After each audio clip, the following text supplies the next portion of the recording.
Hello, everyone, and welcome to Strategy Gaming Dojo, where we find, learn, and play one more turn of the great strategy games. And today I thought I would do a quick start tutorial for this great game, Gary Grigsby's War in the East 2. This was recently released on Steam. I can tell by the number of people signing up for the channel that a good number of you bought it. Well, if you're here, probably all of you bought it, but a good number of people bought it and have now signed up for the channel. And I thought I would do a quick start tutorial. What does that mean? Well, I've done a more in-depth tutorial. Hell, I think that thing goes 15 or 16 episodes. This is an incredibly complex game, but I think I can get you started in something a little smaller, a little bite-sized chunk, so you can jump out. I know a lot of people don't want to spend 15 or 16 hours before they start playing a game. This, I'm going to try to get you started here. That way you can jump into the game and start figuring out things on your own. And then if you have specific questions, the big tutorial I did goes into each individual topic. Okay, so what's going on? Well, if you bought the game, you probably already know that Germany invaded the Soviet Union on June 22nd, 1941. This game tries to recreate Operation Barbarossa as it was called. Now you can see here on the left side of the screen you have Axis and you have Soviet. Why is it called the Axis? Well, because there are the Germans, there are the Romanians, the Hungarians, you get some Italians, and you maybe get some Finnish troops as well. And so the Axis would be the German side with all of those, what they call it, kind of call the secondary parts of the Axis, those other countries. The Soviet side, that's the Soviets. You didn't need me for that. Okay, difficulty, normal. You have 5 different uh, levels here that you can choose. I would say when you first start, just go to normal. Normal is going to be fine, even if you're just starting out. And what does that really entail? Well, it's these general difficulty levels here. So we selected normal. If you went to challenging, all of a sudden, the morale level of the Soviets goes to 110.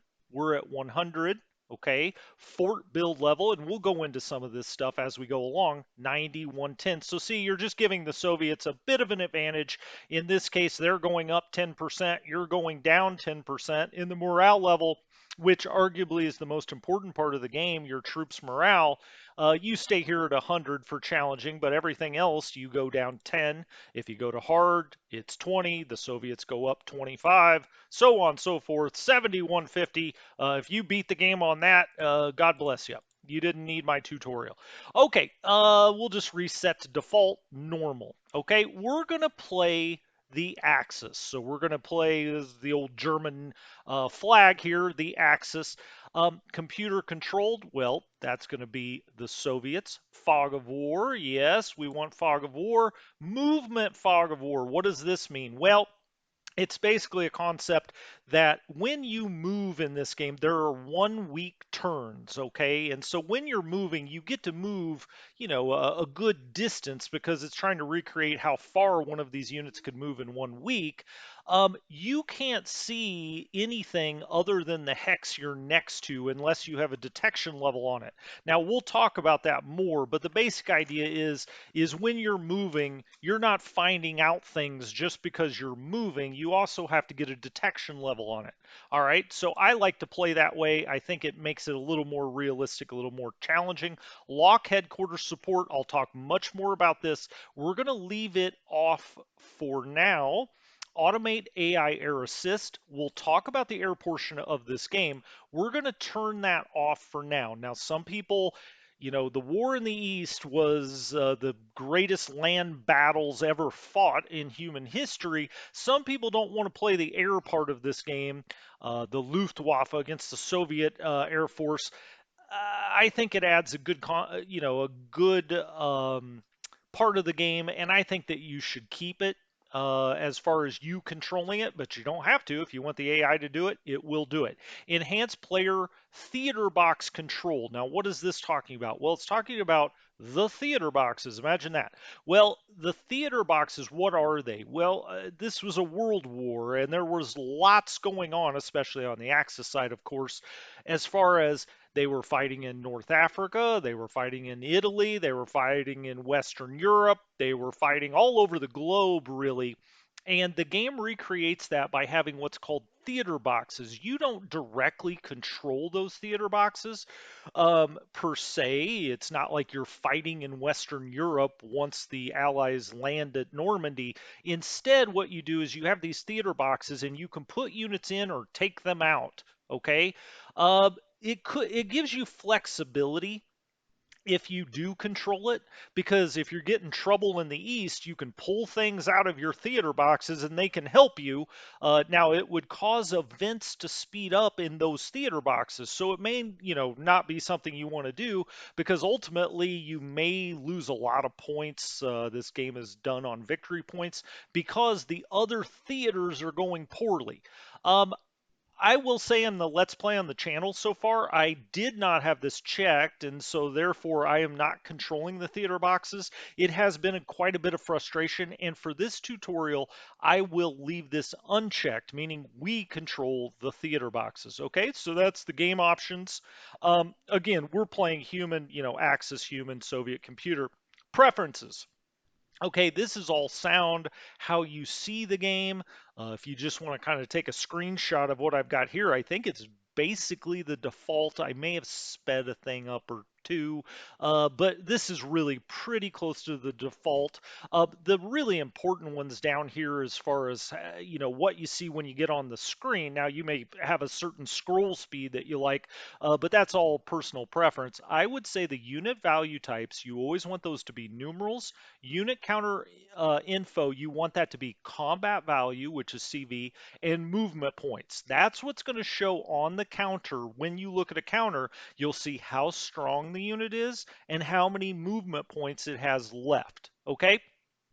Hex pop-up location, cursor, I always keep that. Show river rail info, yep, that's a good thing. I like the NATO symbols, maybe you don't, so, that's kind of personal preference as well. Okay, so this would be the setup for just a normal game. Look at this one more time. We have the fog of war on and the movement fog of war, kind of an enhanced fog of war. The Soviets are controlling. We're going to do the air and we're going to do the theater boxes, and we've just got it on normal difficulty. All right. That's how I would say. I think the first time through, you should probably let the AI do the air assist, but you can do that from in game. You don't have to select that. And so by not selecting it, it gives you more flexibility here. Okay, pick scenario PBEM. You can play against someone else. Nothing more fun than playing another human. Pick scenario. Okay, we'll go into the scenarios. Now, they recommend in the rule book that you start with the Veliky Luki. This introductory scenario one, it'll kind of show you how to move, just some of the very basic components of the game that I'm going to be showing you in this tutorial. And so if you've watched this tutorial, you get to the end of it, maybe click on this one and move a few things just to make sure you've got it. But then you could, jump into something bigger. And they do have these, if you don't want to play the full grand campaign, which is this 1941 campaign, you can do Stalingrad to Berlin. So this was kind of the peak of the Axis advance. Once they got to Stalingrad in the south, that was kind of as far as they got. You may have heard of Stalingrad. It did not go well for the Germans, and that was the start of them pulling back and the Soviets being ascendant. Well, speaking of which, Red Army Resurgent, I would imagine this, I haven't played this one, but I assume this starts just a little bit later because they then would be completely on the offensive. At least at Stalingrad, the Germans, have kind of gotten to their extent. I would imagine this one is, the Soviets have pushed back a little ways anyway. Vistula to Berlin, this is going to be later on in the war as the Soviets are fully on the offensive. Operation Typhoon, Red God of War, you can read about those. We're going to look at the 1941 Grand Campaign. So let's click this on. Now, one thing you're going to notice is I have got version. You know what? I'm going to click off of this really quickly. Hold on one second. Let's get out of that for 1 second, exit the scenario. Let's pick a scenario again because I just wanted to look at this with you really quickly. Germany and its Axis allies embark on a blitzkrieg campaign to destroy the Soviet Union, only to be stopped at the proverbial gates of Moscow. Funny, that's what happened in my Let's Play game on the channel, if you ever watch this. 3.5 more years of bloody combat will follow before the hammer and sickle flies over the Brandenburg Gate. Axis player, what are you trying to do? Destroy the Red Army and decisively seize Moscow, Leningrad, and Rostov before the end of 41. You get 15 what are called administrative points per turn. We'll talk about that. Soviet player, initially delay and disrupt the Axis offensives, then conduct a strategic counteroffensive to destroy the Axis armies and seize Berlin. You get 25 APs per turn. Okay, so now we've got that. Let's go ahead and get into the grand campaign. Now, I would always recommend that when you're first starting this game, that you start as the Axis, because you start on the offensive and it's just much easier to get going. You know what I mean? And start to understand the game. It's a lot more fun when you're attacking and surrounding other troops. So I would always say start as the Axis. Now, the ultimate challenge is to eventually flip over to the Soviet side and try to hold off the Axis, because the Germans have much better troops. They have better equipment. They have better tanks, certainly into 1942. So, again, I would recommend you start as the Axis. And now you can see the map, and I'll back up. Oh my gosh, there's a lot of stuff going on. And as you can see, this was the starting point of the German offensive. Now, one may wonder how Joe Stalin didn't understand that the Germans might be attacking soon, as you see just millions of men at the border. Okay, now let's just talk about this screen. But before we do, I want to talk about what is this up here? Air planning screen, and what is all of this out on the map? Well, let's talk about just the game in general. And for that, anybody that's been around for the channel or around the channel for a while knows I love to get the pencil out and start drawing. Now, I'm a terrible drawer, and so you can laugh at that. Every turn in this game has 8 distinct phases, okay? And they go like this. One is the German logistics phase. Okay. You do not control that. So I'll just put log. It's hard to write with this thing. Germans. You don't control that. It's based on everything that you've set up, your rail lines, how supply and what they call in the game freight is getting out to your troops. So that is logistics phase 1. Since this is the first turn of the game, this has already been considered to have happened. So this has already happened. Logistics Germans, okay? Part 2 is air planning. All right, and I'll just put AP, air planning Germans. That's where we are right now. It's the German turn, and we're in air planning. 3 is air execution Germans. Okay? And so what is that? Well, all of these orders that you're going to put into your air units, and what you're seeing out on the screen are the command units of your Air Force or your Luftwaffe.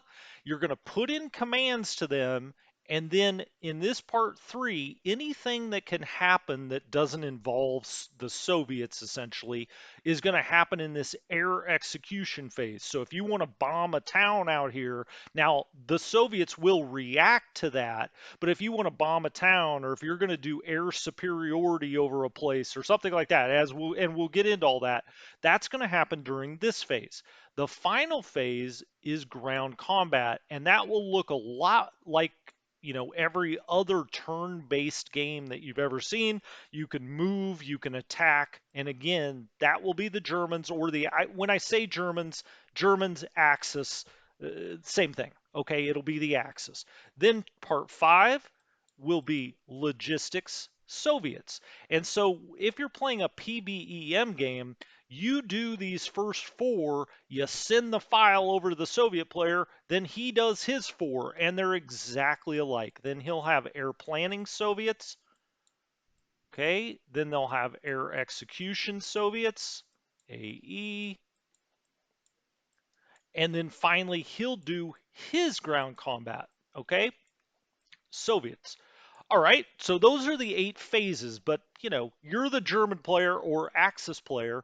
You are part of these top 4, right? If you're playing the AI, this will all happen as you turn the turn up here. You hit turn the turn, it goes into the Soviet logistics phase. The Soviet AI sets up the air planning, the air execution happens, then you have ground combat. All right, so as the Axis player, logistics this time has already happened. So we're in air planning now. All right, cool. Let's get that off there. Let's look around the screen. So during airplaning, this is a turn-based game. So it's not real time. It's not like you have to get out here and just start moving around. You can sit and you can think. Now, what do you see up here? Well, first of all, what you're going to see are 3 tabs at the top: map info, info screens, and admin. Okay. And then it tells you what phase of the game you're in. And we'll talk about all of these buttons, but this is the phase of the game you're in. This is how many administrative points that we have. Now, remember, when we set up the game, it told us we get 15 of these per turn. So when it comes back to us next time, if we don't spend any, we'll have 34 admin points, all right? And you can spend those on different things, replacing commanders, you can build fortifications. We'll get into that, okay? The date is the date of the start of Operation Barbarossa, June 22nd, 1941. When we get the turn back next time, it'll be June 29th. It is 7-day turns, 1-week turns, okay? And it tells you what's the turn number. Turn 1. All right? So we're ready to go. Now down here, we'll get into the buttons in a second. Down here, this is a new thing in War in the East 2. There are news events, and you get a newspaper, and Dateline, and here we go out here. It will tell you your situation report here on turn 1. But as time goes on, it gives you nice historical things that are going on in the war, little tidbits of information. It's all very interesting stuff, and sometimes it can actually events that happen in the theater boxes, which we'll talk about, can subtract victory points from you, or it could subtract AP points. It could add to them. And so you always want to start here, at least I do. You want to look at the news events.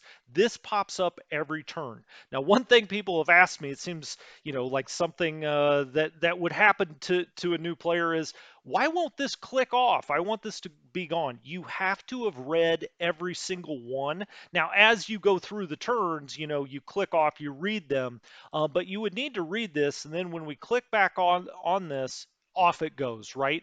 But if it's still here after you click off of that box, it's because you still have something left to read. And even if you don't want to read it, you got to go back and at least click on them and turn until they turn a yellow color, so that box goes away.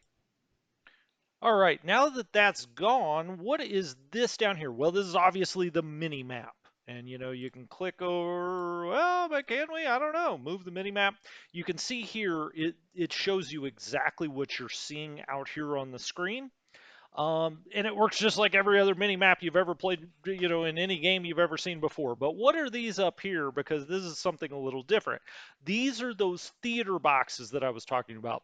So when you see W, that's Western Europe, okay? And this is just a theater box. It's recreating, these events that are happening all over the world during a world war.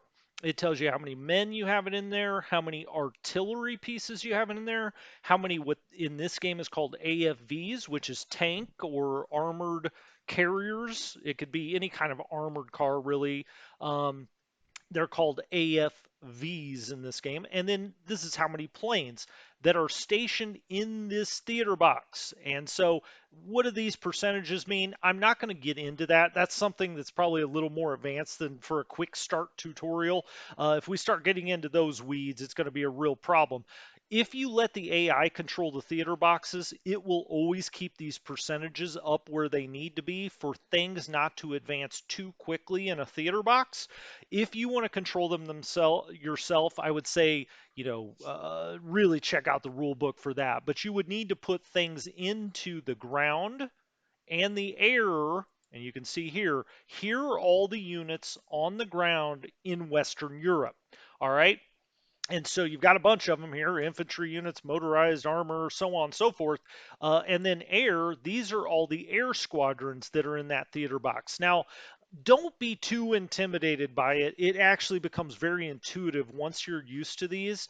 But if the first time through the game, probably let the AI control the theater boxes. As I said earlier in my Let's Play, I'm frustrated now because now I understand them and I want to be able to control them, but I gave up that control early, at the start of my game.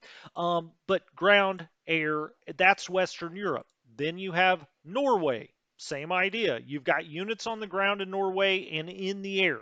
You do not directly control these unless, well, you don't control them in the theater box, but if you control the theater boxes, you can take them out and put them on the map, uh, subject to certain rules, right? So you have Western Europe, Norway, Finland, same idea, ground and air. Here's the status. You then have Axis reserves. Now, this one, even if you let the AI control the theater boxes, this one's very important because this is your reserves, and you can go back here and grab these things and put these on the map. Even if the AI is in control of the theater boxes, this is where you send your units into the reserve to rebuild, let's say, and you can take them back out. All right. Soviet Union garrison, this would be very important if you're controlling the theater boxes because you want to keep partisans or Soviet partisans, if you've overrun part of the Soviet Union, not all of those people are happy about it. And so they become partisans and they can disrupt your rail networks. And also, they can cause all kinds of problems. And so you need to keep enough in the garrison. Then you have Africa. Here we go, North Africa, same idea, ground and air. We have Italy, same idea, and the Balkans, okay? And they all work exactly the same. Every one of these theater boxes works the same except for your Axis reserves, which you actually do quote unquote have control of, even if you've turned this over to the AI. Again, if you want to control it, I would say that's a little more medium to advanced concept. Just wait till you play the game a little bit and you get the idea of putting things back in the reserves and taking them out, and then the other theater boxes will become intuitive to you. All right, when you're in these things, I swear to God, it took me 10 minutes the first time I played this to figure this out. To get this box out of here and get it out of the way, just click on that button that you'd already clicked on, and it will get you out of that screen. Okay?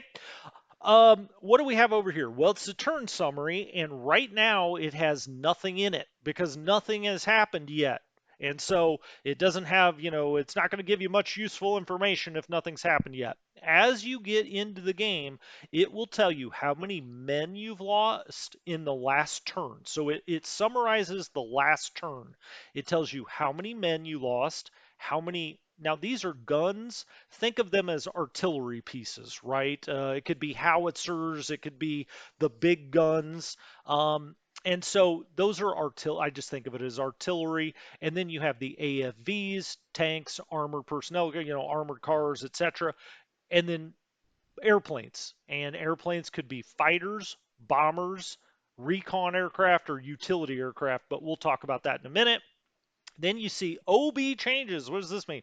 This is what's actually changed on the map itself. All right.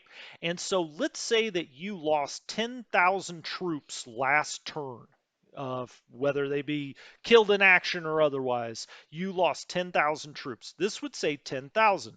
But let's say that you got 20,000 new troops from the homeland. All right, then this would say positive 10,000 because you've added 10,000 troops, or the game has added 10,000 troops onto the map. So, this is how much you lost last turn. This is the change on the map from last turn. Okay, same thing with guns, AFVs, planes, and then it'll also show you the Soviets. You'll be amazed how many men they get on the map each turn. It's disconcerting to say the least. Logistics. This is a little bit more of an advanced concept. Logistics is very important in this game, but if I told you what all this meant right now, it would mean nothing to you. It would be Greek. It's essentially telling you your situation with trucks. Trucks are very important in this game because you move most of your freight by these railways that you see here. But if you have a unit that's not at a depot on a railway, they have to get their stuff from trucks. And these trucks, you want to limit the number of miles they have to go to your troops. But again, it's a little bit more of an advanced concept. This is just kind of a summary of what your units are actually receiving. Combat alerts. This is how many units you have on the map, how many are in low supply below 75%, how many are critical supply below 50%. Now, this will show up yellow on the map. This will show up orange or red. Well, I'm sorry, orange, and then isolated, meaning they cannot trace back hexes to a friendly hex. That means they're isolated. That is very powerful in this game. Now, if you played other war games, isolation obviously is a concept in a lot of war games. In this game, it is particularly important. If you get units that get surrounded and can't trace back out to a friendly hex, they're called isolated. They become almost helpless. Supply alerts, you can turn this on the map, but we'll get on that we'll get after this when we look at the map itself in a little more detail. Axis initiative, what is this? Well, there's a new point system in this game. And what it basically is you start off as the Axis player with 370 points. If you get to 700 points by turn 16, you get a sudden victory. Okay? Sudden loss, 525. Well, that's not applicable at this point. That would become applicable once if you do not get to 525 by turn 16. But you should be able to get to 525 by turn 16 because you're going to be taking a lot of towns early on. So, what is this telling you again? You have 370 points. An automatic victory at 700 points, an automatic loss if you have less than 525 points on turn 16. That'll be the next check of points. And as time goes on, there's different checkpoints. This high watermark is the most points you've ever had. And you can see we've got 370. That's our high watermark. As we capture towns and get victory points, this will go up. That becomes important later because if your high watermark is, let's say, 600, and then you lose some towns and go back to 500, that could change the initiative to the Soviets. And then the Soviets start accumulating points. Now, again, that's a little advanced concept for a quick start. You'll get the idea about victory points, but that's the basic idea behind the high watermark.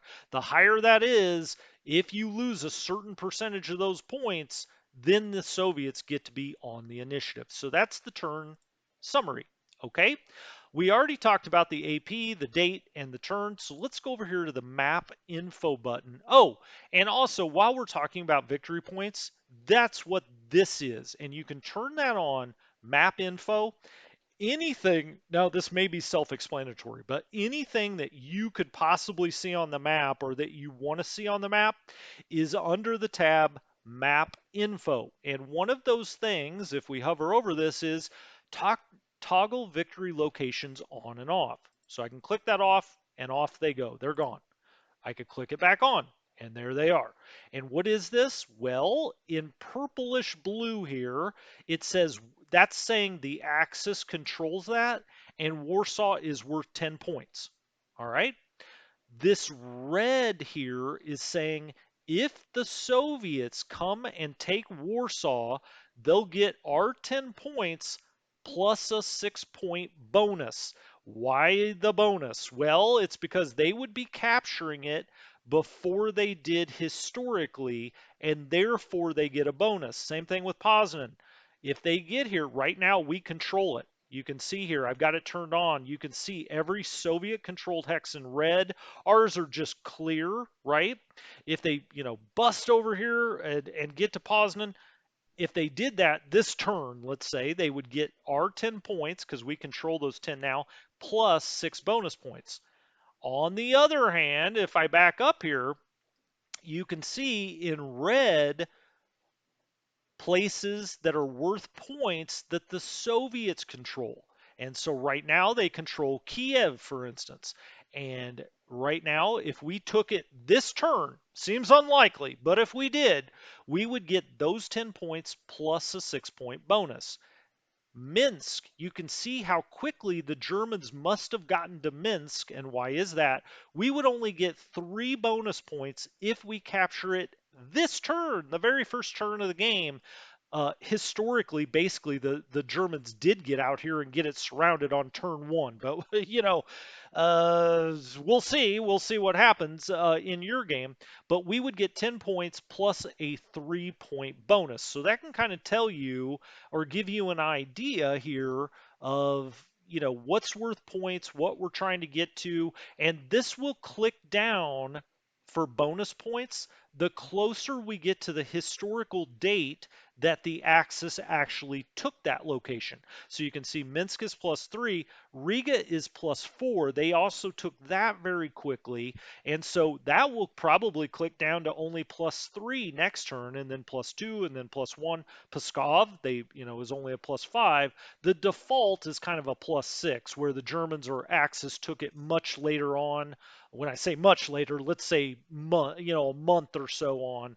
But Minsk, Riga, and Pskov, they took very early, so we get fewer bonus points for getting out there. Same thing with Lvov, which is the big, the 1 point kind of down here in the south.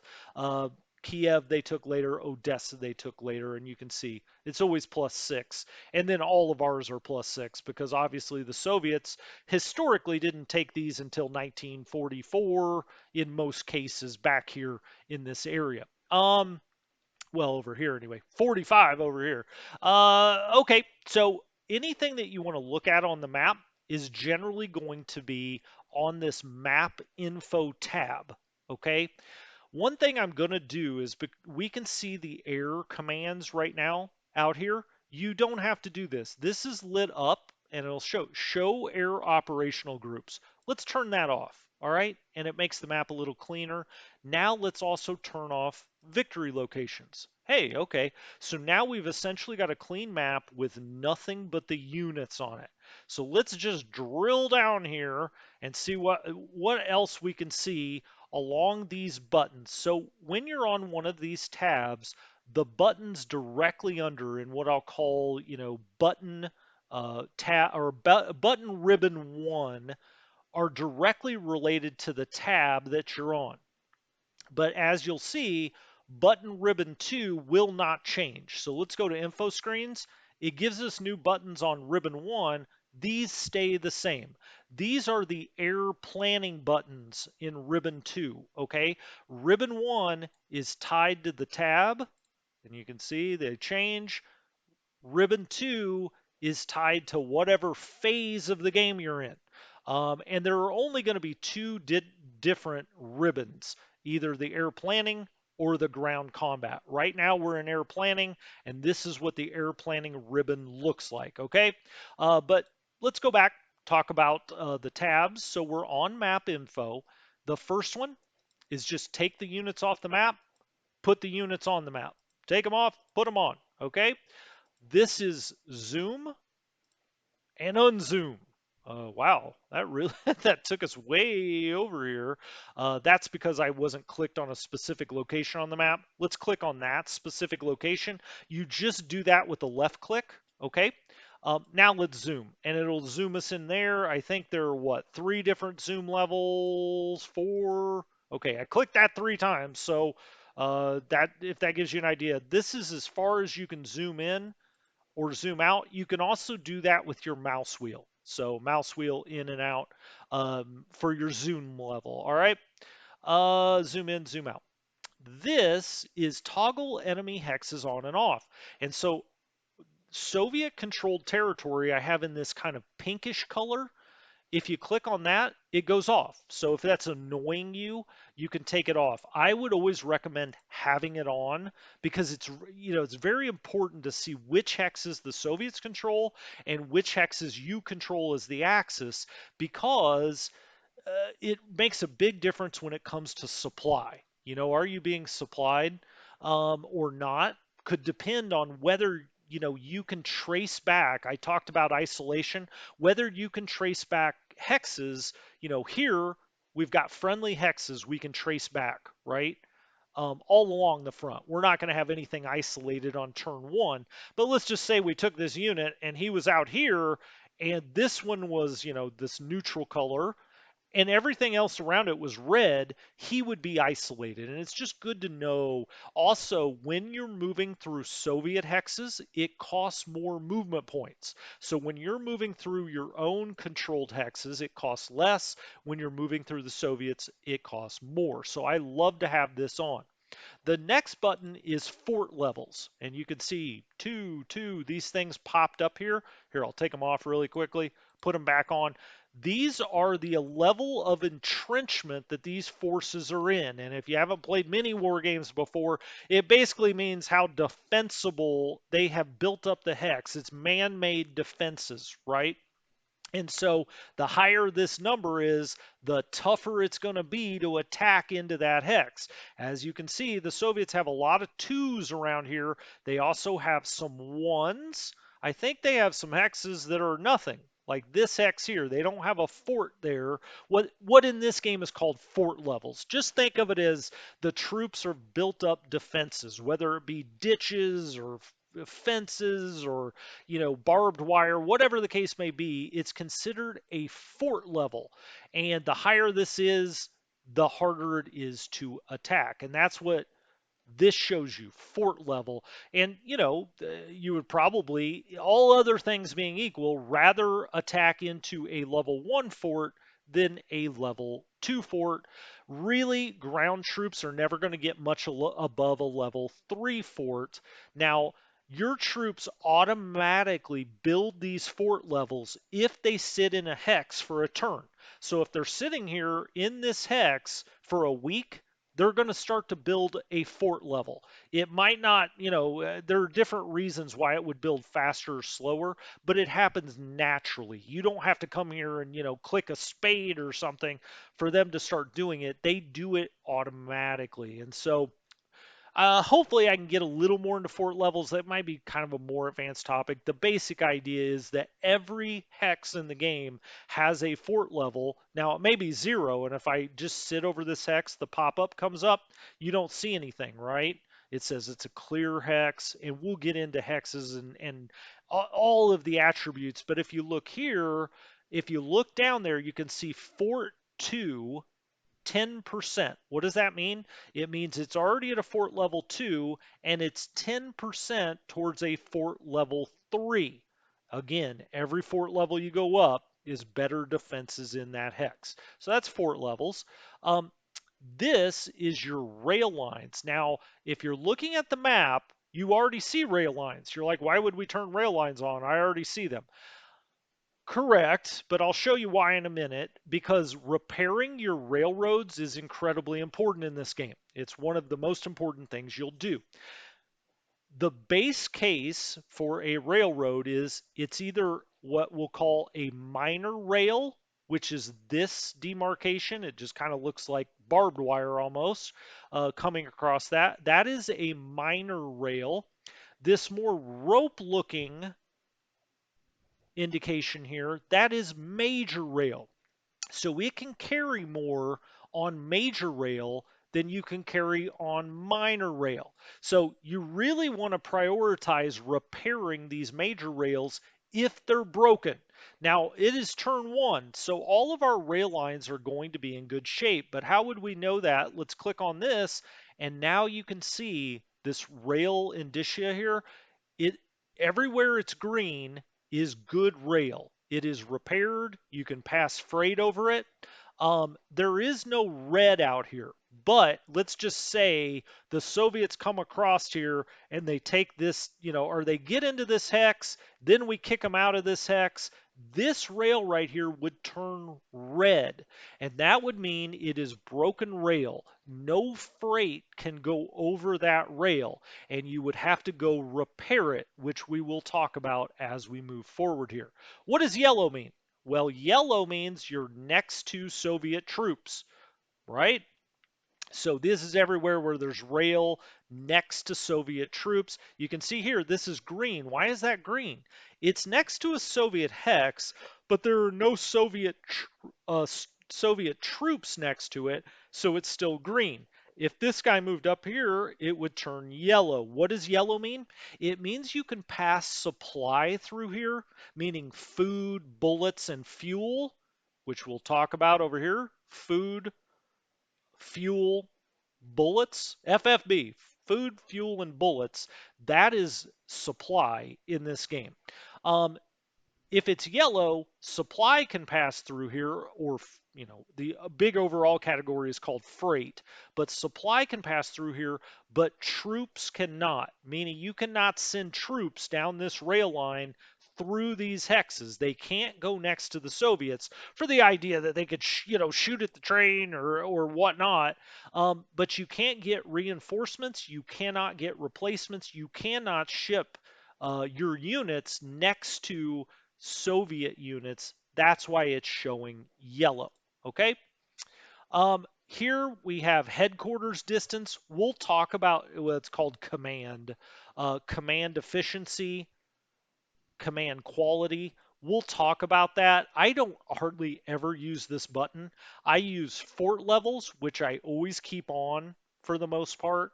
I use who's in control of the hex.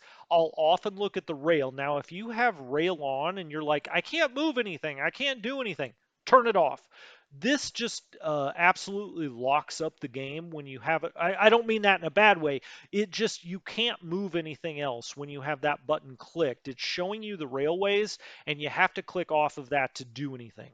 All right, we'll come back and talk about uh, this command. But before we do that, let's talk about combat delays on and off, and we'll turn that on, but it's not going to show you anything now. I always have this button on as well. So if you're wondering how I play the game, I have this button clicked, this button clicked, this button clicked. So it always shows these three on the map. All right. What is this delay? All that means is there has been, let's say there's a battle in this hex. We attack the Soviets on turn 3, let's say right here. Okay, and the Soviets get knocked back. All right, so they retreat. There will be a delay penalty that goes into this hex. It could be 1, it could be 2, it could be 5. But what does it mean? It means that's how many additional movement points it takes to exit that hex. Not to go into it, but to exit it. Why would they do that? Well, it just means there's wreckage, there are casualties, there's all kinds of problems in this hex, and it takes your units longer to move through them. So it takes more movement points.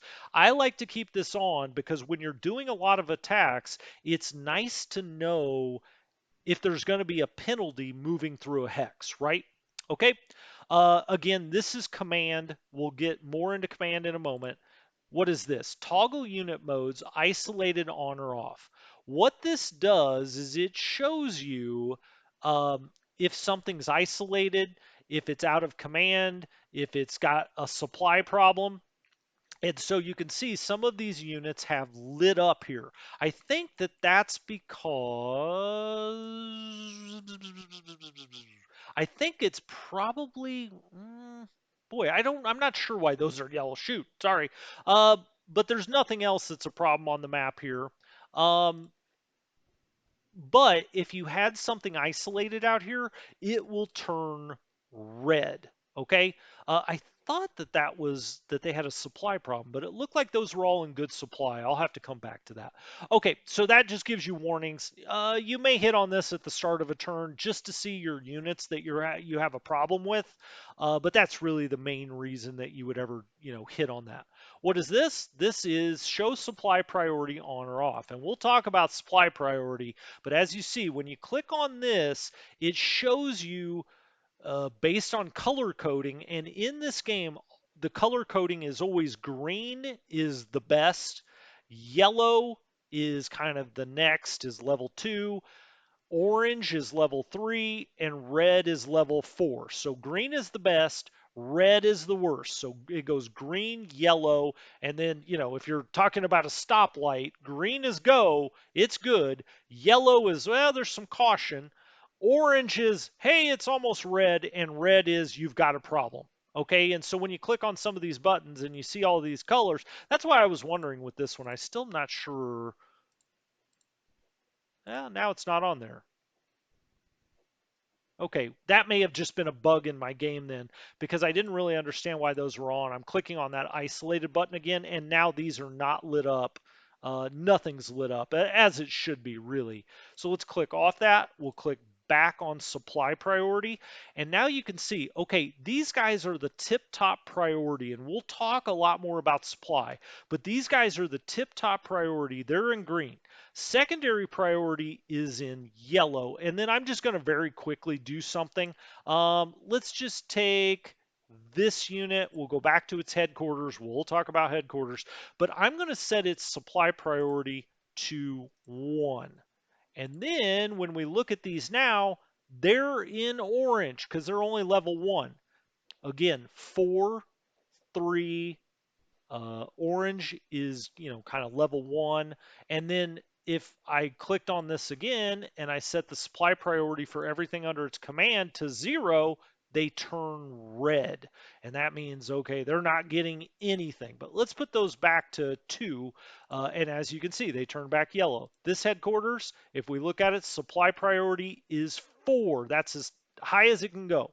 It's either 4, 3, 2, 1, or 0. Okay, we've got this on a 4. That's why they're all green. If we turn it down to a 3, just high, it's going to go down to yellow. If we turn this down to 0, everything under its command goes red for this button, which shows you supply priority. The next thing is the logistics button. Very important. It's going to show you where all of your depots are. And depots in this game are extremely important, but we'll talk about that in supply. But you're going to want to be clicking this button quite often because you're going to want to see where you've got depots, where you can build depot, or where maybe you'd want to build a depot, etc., etc. We'll get back to that. For now, I just want to keep going down the buttons here. This is production or factory locations. Don't really worry about this. You don't directly control your factories in production. The game does that. Um, and so really, I mean, this can be interesting. You can see what you take over because you can see it for the Soviets as you move out here and get detection levels. Right now, we can just see where we're getting manpower, we got rail capacity, etc. But it's not really very helpful to you early on and really never because you don't control any of this. It's just one of those things. It's like, oh, okay, well, this is being done in, Krakow. Oh, great. You don't control it. All right. Now then, when we talked about victory points, I talked about when things were historically taken by each side and how you can earn bonus points for those being taken. This button here is the city capture dates on and off. And if we click on that and we get down to the map, you can see in blue when the Axis took that location and in red when the Soviets took it back. Now remember, we were talking about, let's get up to Minsk, right? This is the one that we were only going to get 3 bonus points for. So let's go down to the map and see why that is, okay? It's June 22nd, 1941 as we start the game. As you can see here in blue, the Axis took Minsk on June 28th, literally 6 days after the war started. Uh, every turn in this game is 7 days. So they took it in what is the equivalent of turn one. And you can see how far away it is, or what appears to be far away. They took that in turn one, June 28th, 1941, 6 days into the war. Then you can see the Soviets took it back on July 3rd, 1944. And so, boom, we take that in 41. Historically, the Soviets, it takes them 3 years, a little over 3 years, to take back Minsk. And if they take it before this date, they're going to get a certain number of bonus points. All right. Uh, it's going to be very, we'll have to take this on turn one essentially to get those 3 bonus points because they just melt away because we're going to be behind the historical precedent from there on. Some of these towns you can see traded hands numerous times out here along the Dnieper. You can see this location was taken by the Axis July 3rd of 41. Then the Soviets took it back July 13th. Then the Axis took it August 14th of 41. Then finally the Soviets took it back all the way in February of 44. And so, there's various bonus points that can go into that. But if you turn on the victory locations, you'll always know. You can see Minsk 10 and 3. If we get out to Smolensk, we can see we need to be out to Smolensk by July 16th of 41, so not that far away, about a month away to get any bonus points at all, but this will start to click down as the turns go by. The Soviets didn't take this back until September of 43. Okay, so that's that button. This is toggle roads. This is another function that I have on all the time. And you can see here in brown, or kind of a reddish brown, it shows you where all of the roads are. The dotted lines are minor roads. The solid lines are major roads. Now, why is that important? Well, let's just say you were the Soviets. This is a Soviet armored division or corps out here. If you're moving somewhere across land, if you're not on the railroad tracks and you're not moving by rail, you would want to move down the road usually. Now, the terrain could have something to do with that. If you're going across a swamp, it may actually be slower if the road, like here, the road goes across a swamp. This is the indication of a swamp. It may be slower to go this way than it would be, to go over a clear hex um, for movement points. But you'll just have to determine that, and I'll show you how as we move forward. Okay, so that's roads. I always play with the roads on. Now, the screen can get a little busy here. If we took roads back off, then you can see just the railways again. But if we turn the roads back on, you'll get used to it. What's a road and what's a railway? And you can just kind of tell, where were the major movement points, or I'm sorry, the major move spots down a road here on the map. I think it's helpful to have that on. All right, on to the next button, which is weather. And as it is, this will show you the weather on, this will show you all the weather. There's weather in the air, there's weather on the ground. If we click on this, go, it'll show you the weather on the ground. Now, we're not seeing anything. The game will show you raindrops. If there's raindrops in the air or on the ground, it will show you snowfall. The map actually changes when it snows, and you can tell it's snowed. And this is probably a good point to talk about the different hexes in the game. As you can see, there is different terrain in the game. And what are the main types of terrain that you're going to see? You're going to see what are called clear hexes. And I'll just, hover over this. If you just hover for a second, it'll show you clear. All right. It is hex 169, 140. That's on the x axis and y axis where it is on the map, 169, 140. It's in the Soviet Union, specifically Lithuania, and it tells you it has poor roads. Now, remember, I was talking about the roads here. If we click over, or I'm sorry, hover over this, you'll see here it's got average roads. Why is that? Well, that dotted line means its minor road is moving through here, so those are average roads. If we go and look at something, let's try to find, well, back here in the axis, you can see here, it's in Germany, East Prussia, so it's a clear hex. meaning there's no woods, there's no mountains, there's nothing, and we'll get to those in a second. It's a clear hex. It shows you its X and Y on the map, 168, 155. It's in Germany, East Prussia, and it's got good roads because it's got this solid line. And again, if we hover here, that's got good roads. You can see in Belarusia, the Soviet Union, good roads. And so that's all that the roads is showing you. Whether that particular hex has good roads, average roads, or poor roads, right? And it just takes more movement points to move through hexes that have poor roads as opposed to good roads. Imagine that. All right. So also out here on the map, you've got what appear to be trees potentially. And if we hover over this hex, it says light woods. All right. So even if there's only one of these little dot, like here, there's only a few, whereas up here there's more.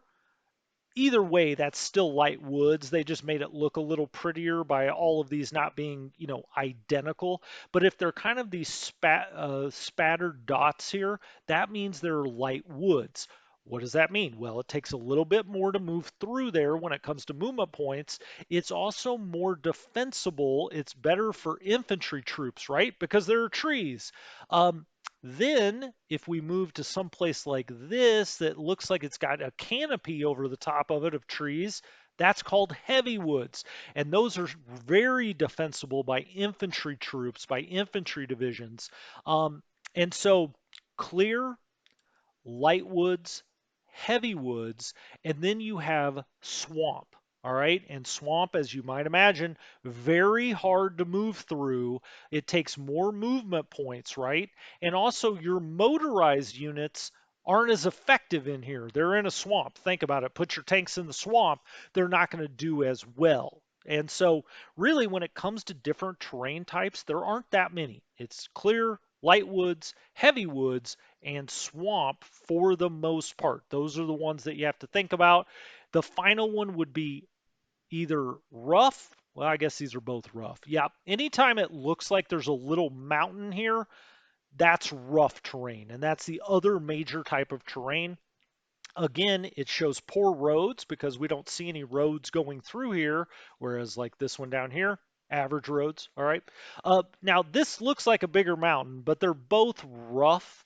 And what does this mean? Well, they're better again for infantry troops. They're worse for motorized troops, and they're very hard to move through for all troops. It takes more, obviously. If you got to climb up a hill and then down a hill, it's going to take more movement points to move through that hex. And so those are the main terrain types that you really have to worry about. Let's just come over here, see what we've got. That is obviously heavy woods.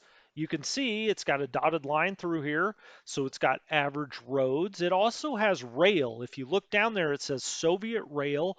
Rail moves through, it goes to the southwest and the northwest. So southwest out of the hex and northwest out of the hex. You can see the rail here. So it's very beneficial to hover over these hexes because you can see all the different information about that hex. So let's go a little further into this and see climate, humid. Why would that matter? Well, it depends on how much or it kind of determines how much it's going to snow or rain in the hex, but I'm not going to go that deep into the weather other than to say the humid, it's going to be a different kind of climate down in the south, for instance. Here it's called humid warm. If you look at climate there, this will have different weather patterns. This game has a dynamic weather system.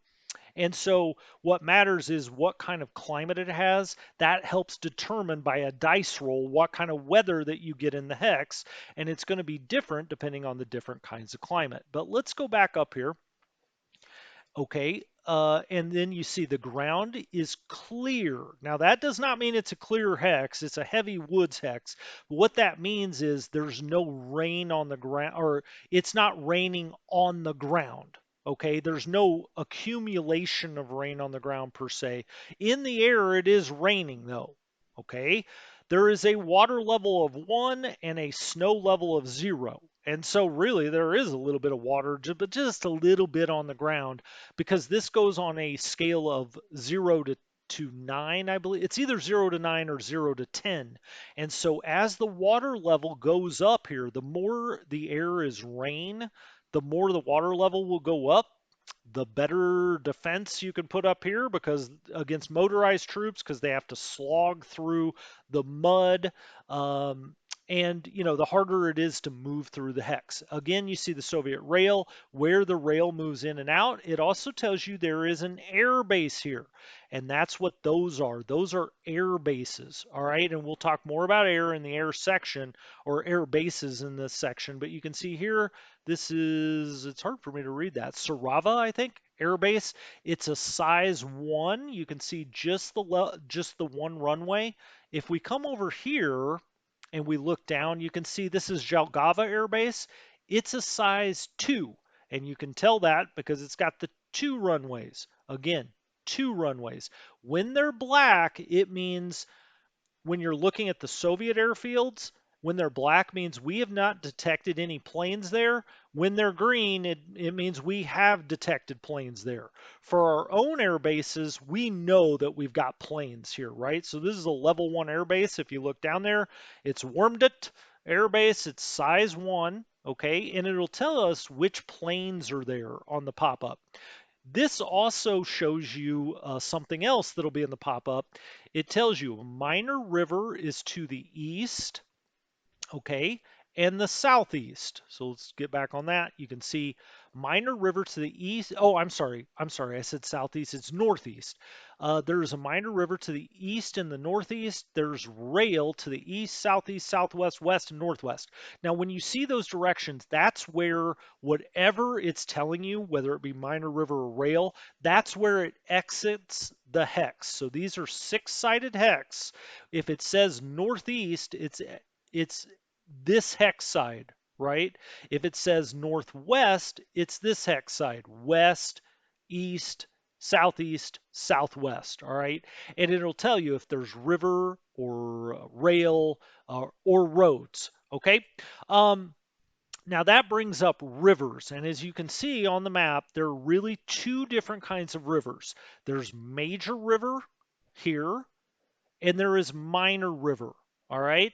And you'll get a different penalty based on whether you're attacking across a major river or a minor river. Obviously, it's easier to attack across a minor river than it is a major river. It is also easier to move. And so you get, it costs fewer movement. Now, it does cost more than just going from a normal hex to normal hex. It costs more to go across a river, but it costs even more than that to go across a major river.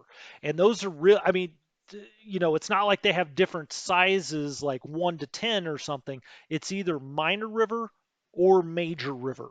Okay, so just keep that in mind. And those are the main hex ideas that you'll want to look at. The other thing would be lake, or this, this is a smaller lake.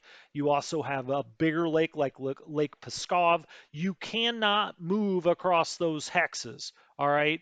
So as we get up here, you would actually see that it would be blacked out. You can't move into the lake itself. You could potentially, well, I know you can move across this kind of land bridge here because the 2 land hexes touch each other. Now, there is a major river there, all right, but it's not a lakeside hex, as I would call it. This is a lakeside hex. Peepus is a lakeside hex. As you get out on the map, there are others. You also have things like the Sea of Azov. You can't just, go out here, water ski over to the other side or something.